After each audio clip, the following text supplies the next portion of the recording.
আসসালামু আলাইকুম রহমতুল্লাহি ওয়া বারাকাতুহু। শায়েখ, আমি বাংলাদেশের ওয়ালাইকুম দিনাজপুর আসসালাম থেকে বলছি। রহমতুল্লাহ।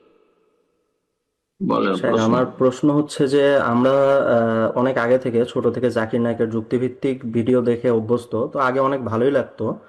কিন্তু সম্প্রতি সময়ে আমি লক্ষ্য করেছি যে শায়েখ সালেহ আল ফাওজান, পাকিস্তানের আমাদের শায়েখ তৌসিফুর রহমান সহ অনেকে অনেক কঠোরভাবে উনাকে রদ করেছেন। তো উনাকে কি আমরা সহিহ আকীদার আলেম হিসেবে নিতে পারি, যেহেতু উনার কাছ থেকে মানহাজগত অনেক বিভ্রান্তি পাওয়া যায়?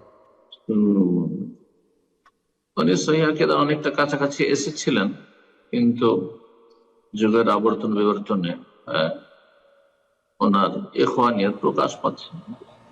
কথা বোঝা গেছে?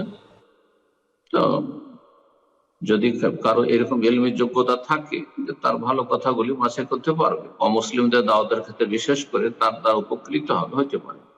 কিন্তু মুসলিমদের সমস্যার সমাধানের ক্ষেত্রে তার কাছ থেকে ফতোয়া নেওয়া যায় না। তার সাথে যোগ্য যোগ্য আলেম মুসলিম উম্মাই রয়েছে, হ্যাঁ, ভারত, বাংলাদেশ, পাকিস্তানে। সুতরাং একজন দুনিয়ার লাইনে শিক্ষিত মানুষ, যিনি ইসলাম শিখেছেন অন্য মাধ্যম দিয়ে, তার কাছ থেকে ফতোয়া বা শরীয়তের মাসলা মাসাইল নেবেন না।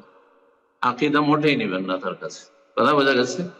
আকীদার ক্ষেত্রে তিনি নির্ভরযোগ্য নন, কিন্তু নন মুসলিমদের দাওয়াতের ক্ষেত্রে আপনি তার কাছ থেকে এলেম নিতে চান তো নিতে পারেন। আল্লাহু আ'লাম। জি আপনার আসসালামু আলাইকুম সাহেব।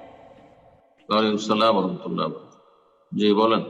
আমার প্রশ্ন হচ্ছে ফুফু শাশুড়ি পুরুষদের ক্ষেত্রে আর মহিলাদের ক্ষেত্রে চাচা শ্বশুর মামা শ্বশুর ওনারা মাহারাম কিনা?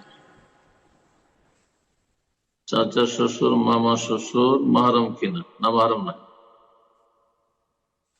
আপনার স্বামীর চাচা, তাই না? আপনার স্বামীর মামা, আপনার মাহারাম না। আপনার হ্যাঁ। স্বামী মারা গেলে বিয়ে যায়, যার সাথে বিয়ে যায় সে মাহারাম নয়।